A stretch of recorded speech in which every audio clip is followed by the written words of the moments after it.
podcast pode conter descrições de cenas fortes e com conteúdo violento, o que pode ser prejudicial para algumas pessoas. Recomendamos cautela para pessoas sensíveis ao tema.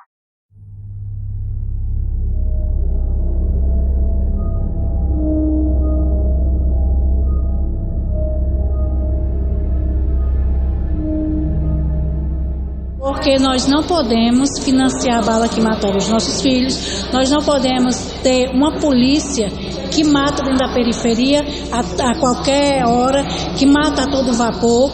Então a gente não pode aceitar uma polícia que nós pagamos e que ela vem dentro de uma periferia e acha que pode matar.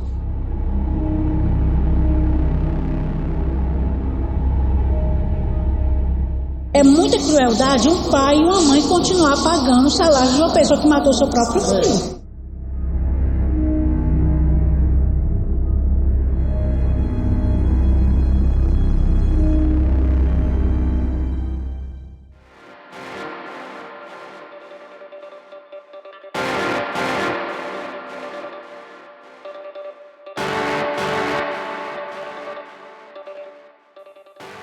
Oi, sou Emerson Rodrigues e este é o Pauta Segura, os bastidores da reportagem. Esse áudio que você acabou de ouvir é da mãe de um jovem morto brutalmente por policiais militares de folga em uma vingança, na qual Aleph, o filho da Edna, e os colegas dele não tinham nenhuma culpa. 11 inocentes, a maioria adolescentes e jovens, foram mortos em uma madrugada de terror nos bairros Curió e São Miguel, na Grande Messejana. Esse foi um dos episódios mais tristes da nossa história recente.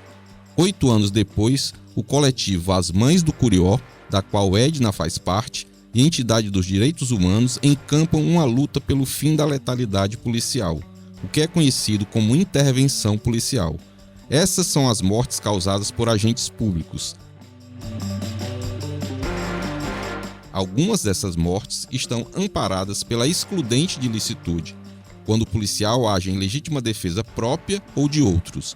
No entanto, nos deparamos com muitos casos em que essas intervenções são usadas para mascarar execuções extrajudiciais, o que é proibido pela legislação brasileira. O policial não pode matar suspeito pelas costas, correndo, desarmado, algemado, rendido, ajoelhado, enfim. É sobre isso que vamos falar hoje.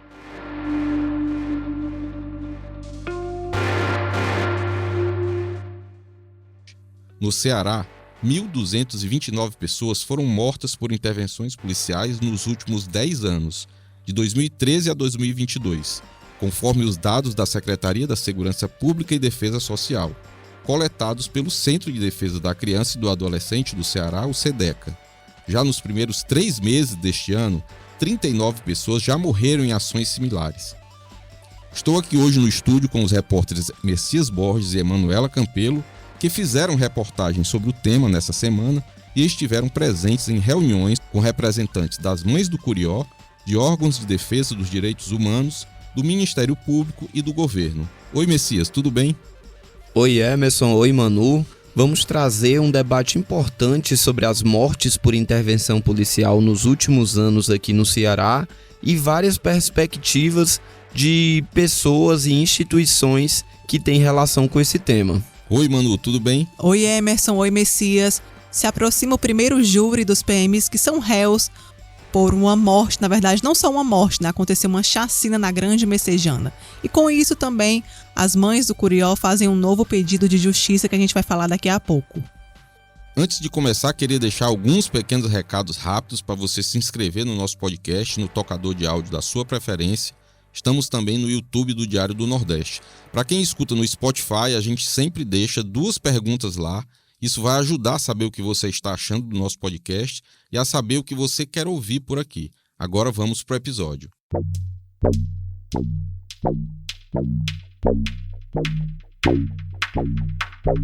A primeira reunião foi realizada na última terça-feira na sede do Ministério Público.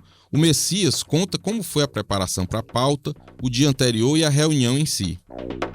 Oi, Emerson. A gente recebeu essa pauta sugerida pela Assessoria de Comunicação do Centro de Defesa da Criança e do Adolescente do Ceará, o SEDECA, que falou com outra editora aqui do Diário do Nordeste, a Dayana Araújo, que é da editoria de Vida Local, para sugerir essa pauta, e ela passou para você, já que é um assunto que a nossa parte da segurança trata, né?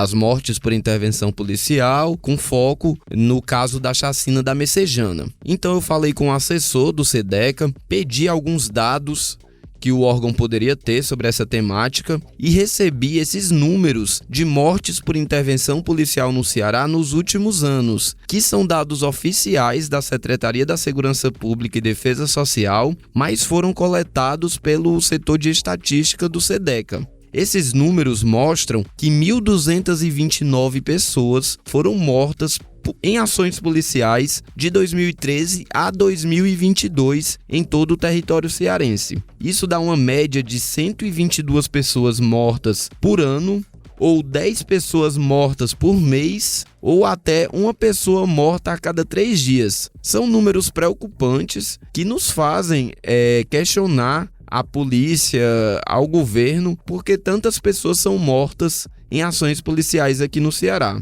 Também falei com o Ministério Público do Ceará, que ia receber o SEDECA, outros órgãos dos direitos humanos e as mães do Curió para essa reunião, para a gente poder ir ao local e acompanhar esse debate que ia ter sobre esse assunto e poder entrevistar também todos os órgãos que estariam envolvidos nessa reunião.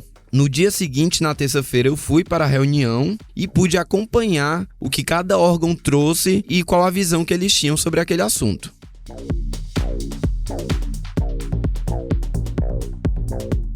Messias, houve alguma restrição para você acompanhar ou normalmente você entrou e ficou acompanhando os debates entre os órgãos, entre as mães do Curió? Eu consegui entrevistar todos os órgãos que eu queria falar e com as mães do Curió antes mesmo da reunião que eles iam ter, e consegui acompanhar uma parte da reunião, cerca de 1 hora, e depois nós da imprensa, que não estava somente eu, outros repórteres também, fomos convidados a sair da sala para que as pessoas ficassem mais à vontade para falar sem o contato com a imprensa, e mesmo ter um debate que já estava se travando ali sobre alguns órgãos e o Ministério Público, que era o dono da casa, né, que estava recebendo aquelas pessoas que fizeram até críticas bem duras sobre a atuação do Ministério Público. O que é que a gente pode já tirar, assim? Eu sei que você vai detalhar o passo a passo de o que cada órgão, cada entidade, o que cada mãe falou, mas em linhas gerais, o que é que ficou para você dessa reunião? Emerson, o que ficou para mim é que realmente, ainda bem que existem muitos órgãos lutando pelos direitos humanos, né, para que os direitos de todas as pessoas sejam respeitados e que os órgãos façam todo o esforço possível para garantir esses direitos, né? E essa temática das mortes por intervenção policial é uma temática bastante delicada que os órgãos precisam se debruçar e discutir caso a caso o que realmente foi uma ação legal policial necessária com o uso devido da força, ou se houve algum abuso, como a gente sabe que, infelizmente, existem esses casos, não só aqui no Ceará, mas no Brasil e no mundo. Então era uma temática bastante importante e o que eu vi lá foi uma cobrança muito forte por parte das instituições, principalmente da Anistia Internacional do Brasil, sobre a atuação do Ministério Público, né? A Anistia pede que o Ministério Público seja protagonista das ações e tenha realmente um compromisso com os direitos humanos nesses casos de intervenção policial.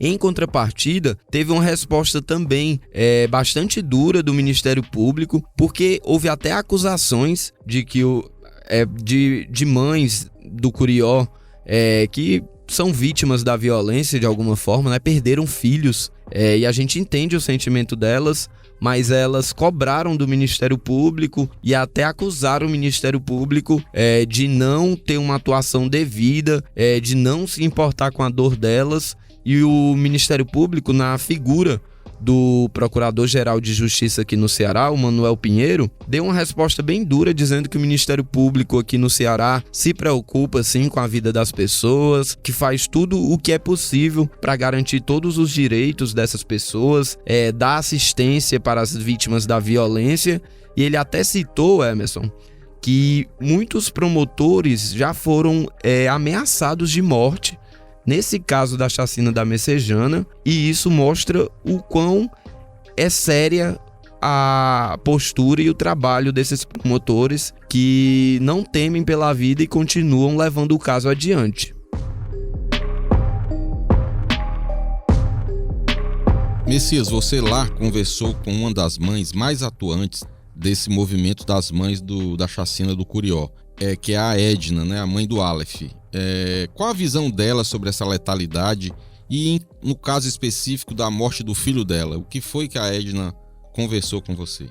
Emerson, a Edna é a principal voz das mães do Curió, né? Ela também é integrante das Mães da Periferia, outra instituição também, e ela tem uma fala bem importante, que faz cobranças ao Estado, e lá nessa reunião ela cobrou uma atuação dura do Ministério Público que leve à condenação dos policiais militares acusados pela chacina, que antes eram mais de 40 policiais militares, agora 7 PMs vão a julgamento, os primeiros julgamentos do caso, nos meses de junho, agosto e setembro deste ano. Ela concedeu uma entrevista para a gente e disse o que espera desses julgamentos. Resolução, condenação dos culpados, prisão, exoneração, porque nós não podemos financiar a bala que mataram os nossos filhos, nós não podemos ter uma polícia que mata dentro da periferia a qualquer hora, que mata a todo vapor.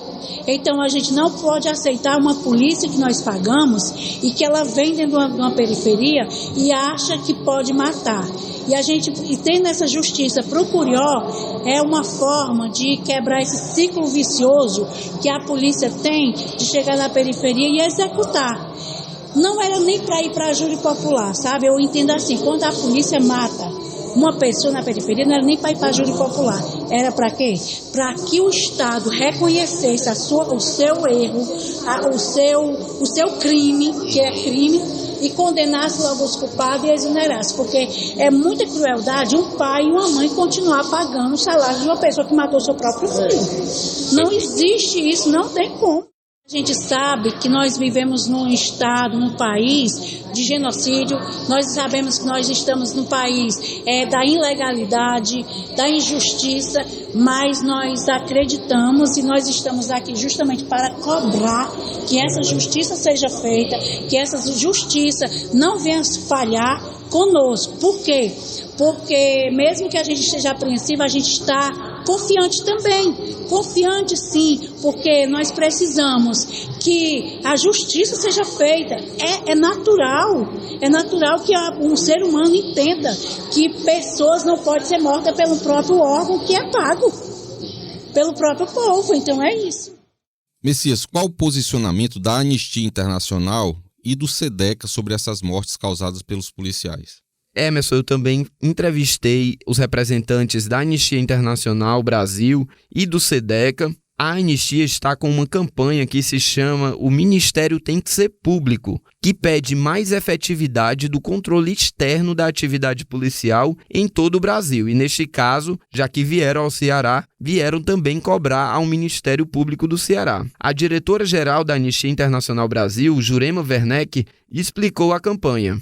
A nossa atuação no Brasil, desde 2012, no Brasil inteiro, entre os diferentes elementos de direitos humanos que a gente tem que lutar no Brasil, porque o Brasil é um país extremamente violador de direitos humanos, a gente tem atuado no tema da brutalidade policial e dos homicídios cometidos pela polícia em serviço. Veja, a gente está aqui hoje em Fortaleza, no Ceará, para lidar com uma das maiores chacinas, se não a maior chacina da história do Ceará, não é? A chacina do Curió. A gente veio aqui para atuar em articulação com o SEDECA Ceará e também, principalmente, com as mães do Curió, na busca de justiça. Esse tema também se soma a uma campanha que a gente está desenvolvendo nacionalmente, que é uma campanha chamada O Ministério Tem que Ser Público. E qual é o objetivo dessa campanha que tem a ver com essa ação aqui? A gente quer, o Ministério Público é uma instituição criada pela Constituição brasileira para a defesa dos interesses e direitos da sociedade. A gente está diante de casos de brutalidade policial, de homicídios cometidos pela polícia em serviço, ou seja, de crimes cometidos pelo Estado contra os cidadãos. O Ministério Público precisa ser o protagonista de uma situação dessa. E veja, a sociedade sequer conhece a existência do Ministério Público.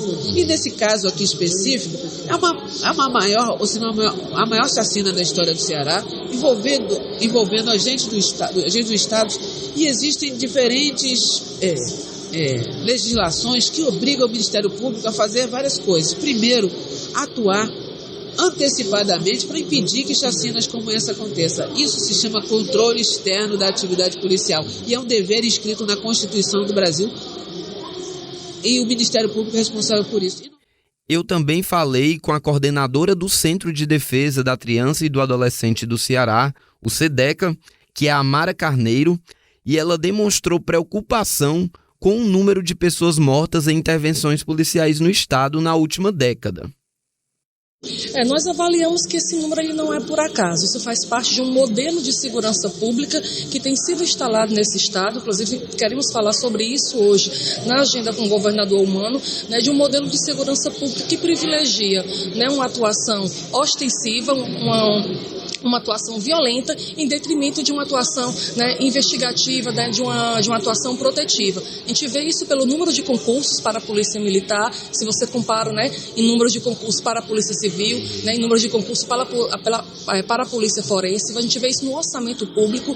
O gasto com segurança pública hoje é o terceiro maior gasto do governo, só perde para a educação e saúde, e o SEDECA inclusive avalia que se esse modelo de segurança não mudar, a partir de 2026 o Estado do Ceará vai estar investindo mais em segurança pública do que em educação e saúde. Isso no Brasil só acontece no Rio de Janeiro e Minas Gerais. 2 estados que, em termos de violência, não é algo para ser reproduzido por estado nenhum. Nós estamos adotando um método errado de segurança pública e isso acaba sendo conivente para o crescimento da violência policial, porque a gente também não fortalece um modelo de correição policial. Nós temos aqui um modelo interessante, com a Controladoria, com a CGD e com a DAI, que deveria investigar crimes promovidos pela própria polícia. No entanto, essas instâncias elas estão fragilizadas quando você aumenta a possibilidade sem métodos, vamos dizer, de coibir essa prática da violência policial.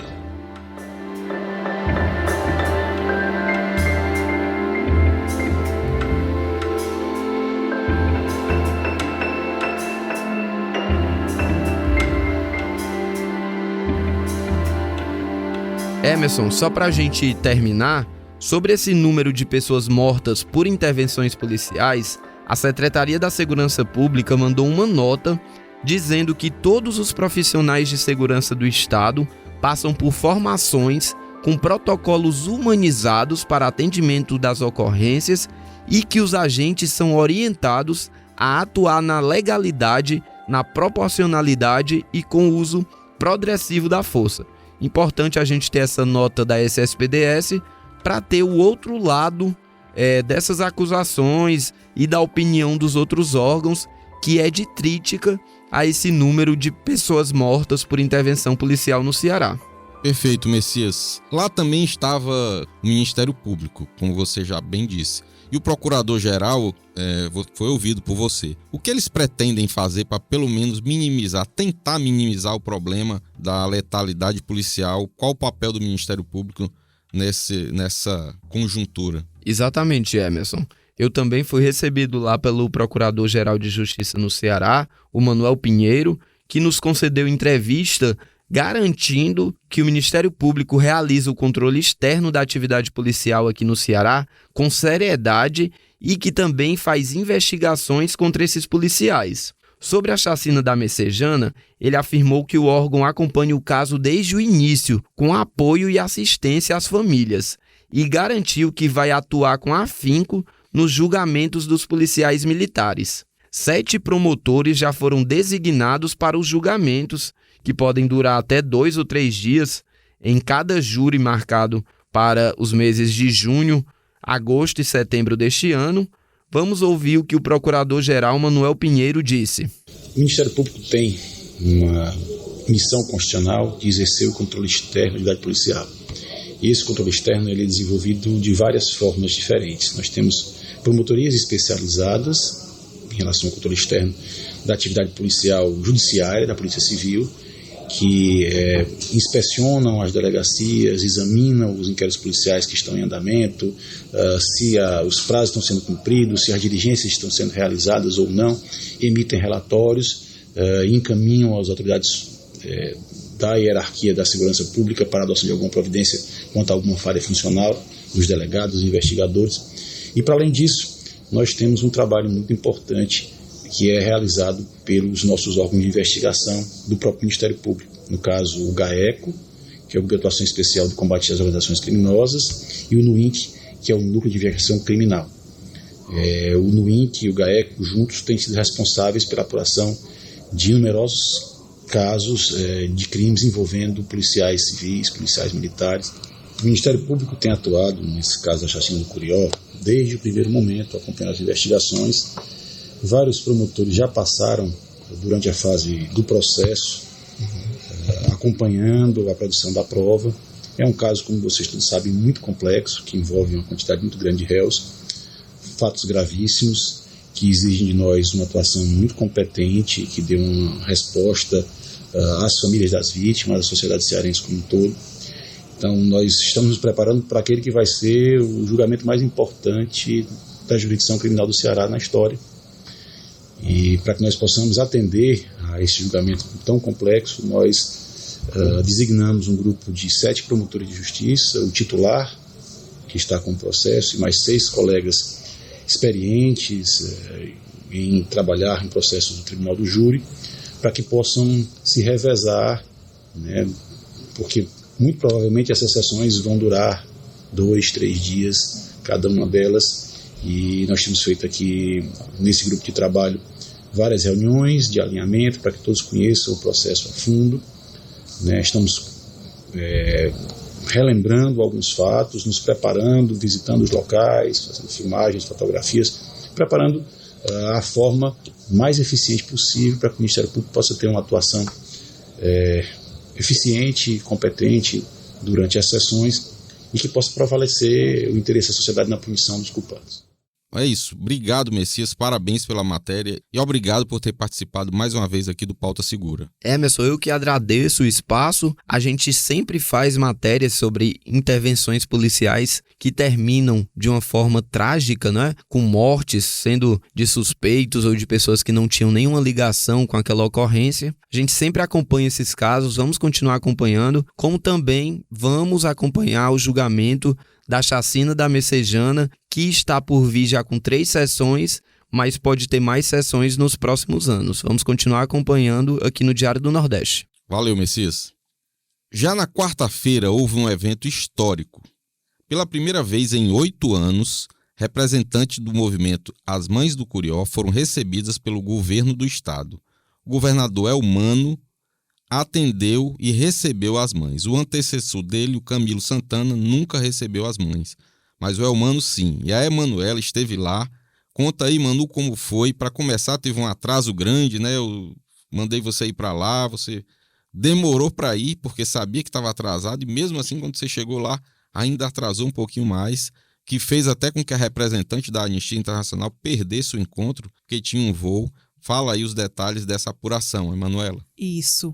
Emerson, foi um momento realmente muito esperado por essas mães, quase 8 anos desde a chacina, até que o governador atual em exercício, Elmano, topou encontrar essas mulheres. E aí também, na verdade, a representante da Anistia Internacional esteve durante uma parte da reunião, mas assim que terminou ela nem conseguiu aí conceder entrevista porque tinha esse voo, né? Mas é isso, atrasou. Depois do atraso de mais de 2 horas, a gente chegou até o local para pegar a saída e viu que o momento foi muito simbólico.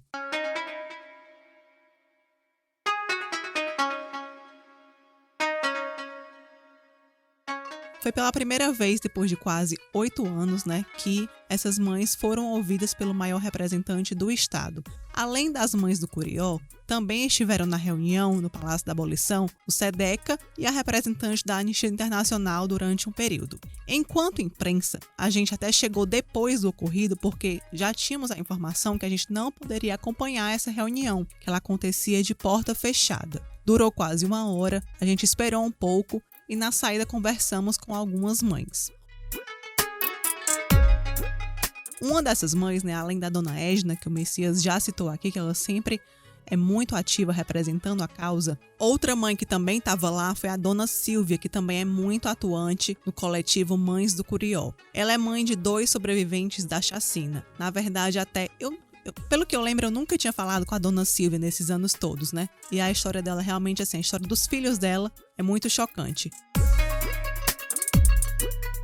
2 filhos dela estavam no local, na chacina. Um deles, até hoje, tem projéteis alojados pelo corpo. Já a filha dela não tem sequelas físicas, mas o pior para ela, né? O que ela e muitas outras mães afirmam são as sequelas psicológicas. Os filhos, por exemplo, ela relata que eles sempre evitam passar pelos locais onde aconteceram as mortes.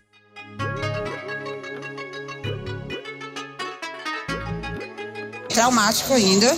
Quando chega no período do dia 11 ao dia 12, pesadelos. Ele é um menino ansioso demais ainda. Tá com 28 anos agora, esse ano. É bem complicado, porque são 2 sobreviventes, na realidade, que eu tenho na minha casa, né? É o Cícero e a Tainá. Tainá não teve nenhuma sequela física, mas a sequela psicológica nela é terrível, porque estava no local, ela conseguiu correr, mas teve muitas ameaças, foram procurar por ela dias depois. Então, até hoje, ela não anda mais no local por medo. A gente espera que já tenha alguma resposta. A gente sabe que esse primeiro júri, a gente não vai ter a solução, né? Mas a gente sabe também que é um passo, um degrau pequeno, mas que a gente crê que a justiça vai ser feita, porque é só isso que nós queremos, que a justiça seja feita. Manu, você já acompanhou outros casos de mortes por intervenção policial? Teve um caso que marcou aqui para mim, que foi a sua cobertura no caso da morte da jovem X-Line, que era uma universitária, que foi morta em uma ação do batalhão de choque, foi confundida com um assaltante, levou um tiro, morreu. O pai dela era a pessoa que lutava por justiça e o pai dela também acabou morrendo e não viu a justiça ser feita. Os policiais foram inocentados e até hoje não pagaram por esse crime. Olha, Emerson, esse é um caso realmente que a gente cobriu durante muito tempo, até esse desfecho, que os policiais, eles pelo menos do ponto de vista administrativo, eles não foram nem expulsos, nem demitidos. O pai dela morreu sim há algum tempo, já há alguns anos, já em decorrência mesmo desse período da pandemia, e ela estava a poucos metros de casa, eu acho que, se não me engano, eram 30, 40 metros, na mesma rua, quando ela foi confundida com um assaltante que cometia alguns crimes no local, e foi baleada, chegou a ser socorrida, mas não resistiu aos ferimentos.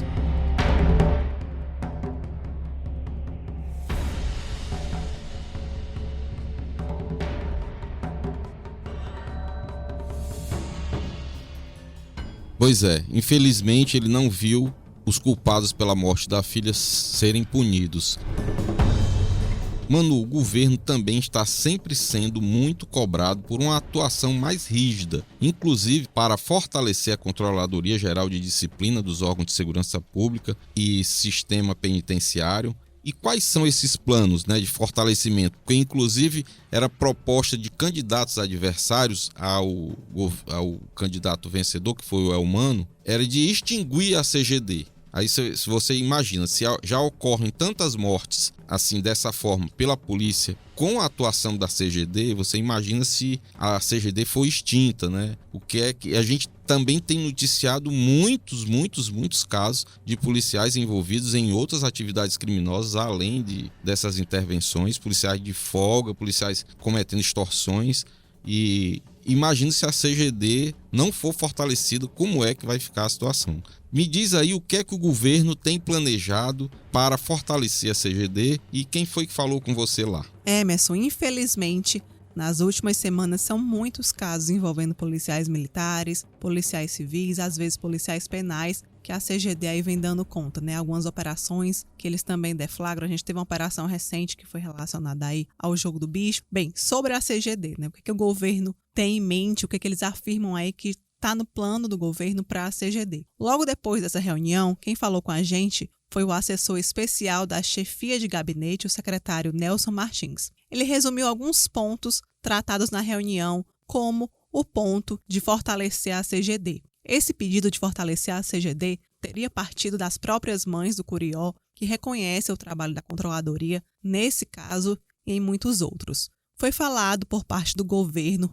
em fazer um concurso público para aumentar o quadro da CGD. E aí, fora isso, um outro apelo muito forte das mães é sobre fortalecer o apoio psicossocial. E o que o Nelson Martins falou, Manu, sobre os primeiros julgamentos da chacina do Curió, que ocorrem já agora na metade do ano? O que o Estado pretende fazer para contribuir para a segurança desses júris? O Messias até falou para a gente aqui, agora há pouco, que já tem 3 momentos de júri agendados, né? E o primeiro deles deve acontecer no mês de junho. Tem mais de um mês aí para frente. E de antemão existe um pedido das mães para um reforço na segurança nos dias de júri. O que essas mães esperam, né? Elas temem, na verdade, alguma ação de retaliação por parte dos policiais, por parte de outras pessoas, contra elas, contra os próprios promotores que vão participar da acusação, contra testemunhas, contra muita gente. A gente perguntou ao Nelson se, então,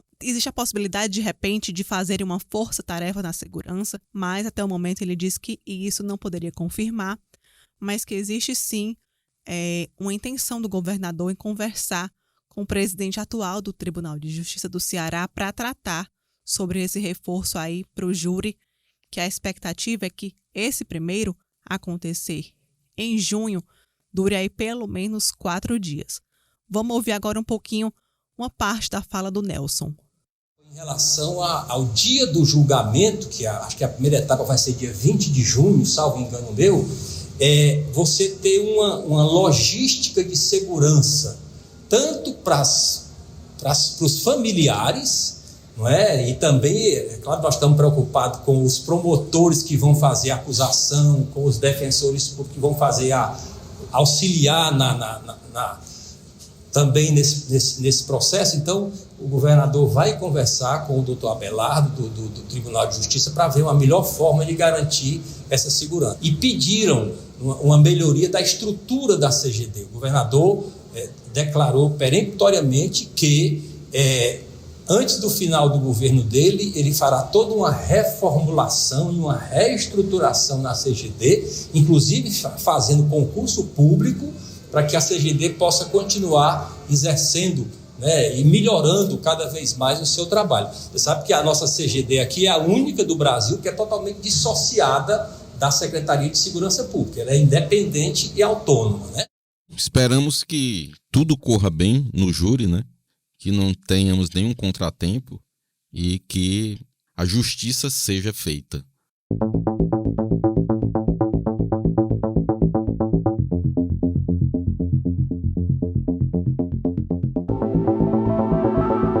Vamos agora para o quadro factual, na qual trazemos 2 matérias que ainda repercutem na editoria de segurança. A gente separou aqui 2 matérias veiculadas nos últimos dias. Na verdade, uma dessas vai ao ar exatamente no dia que esse episódio também está indo ao ar. Essa primeira matéria é a respeito que está completando 1 mês da morte da advogada Rafaela Vasconcelos e da mãe dela. Elas 2 foram mortas em Morrinhos, no interior do Ceará, e a gente se pergunta, né? 1 mês depois, o que a gente sabe até o momento? Bem, tem muita coisa ainda para a gente saber. A gente procurou a CGD, que é responsável por essa investigação, já que também nesse caso, os principais suspeitos até o momento são policiais. Esses policiais continuam presos, foram indiciados e foram denunciados pelo Ministério Público do Ceará, mas não existe ainda informação se eles são ou não réus no judiciário. A gente chegou a procurar o TJCE, mas eles informaram que, por o caso estar em segredo de justiça, não poderiam comentar a respeito. Também buscamos a defesa desses policiais, que disse que até o momento, pelo menos até a sexta-feira, a última sexta, eles não foram citados e continuam aí afirmando que, para eles, para a defesa, deve existir uma nulidade de provas.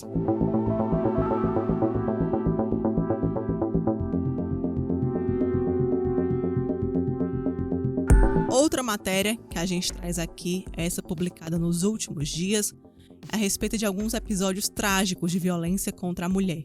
Mais casos de feminicídios aqui no Ceará.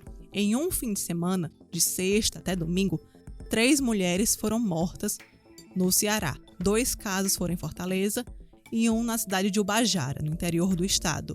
E aí, nesse mesmo fim de semana, nesse mesmo período de 3 dias, já com o intuito de combater a violência de gênero, a SSBDS divulgou que nesse período, pelo menos 18 suspeitos foram presos só em Fortaleza devido a alguns crimes contra mulheres em razão de gênero. Vale destacar que esses 18 aí não estão vinculados a este caso, mas já em decorrência aí de outros casos relacionados também à violência de gênero. Mas sobre esses 3 feminicídios, um dos suspeitos já foi preso, né?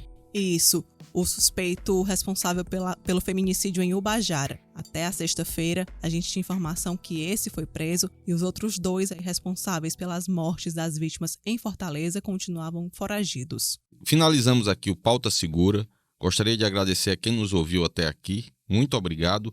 E agradecer a Manu pela participação mais uma vez. Valeu, Manu. Obrigada, Emerson. Obrigada, Messias.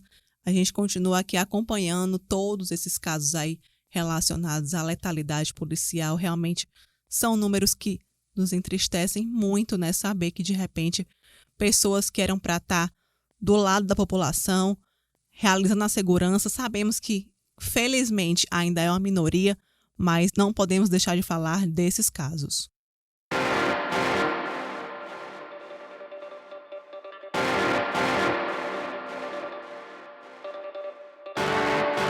Este foi o Pauta Segura, seu podcast semanal sobre os bastidores das principais reportagens sobre segurança que você lê no Diário do Nordeste.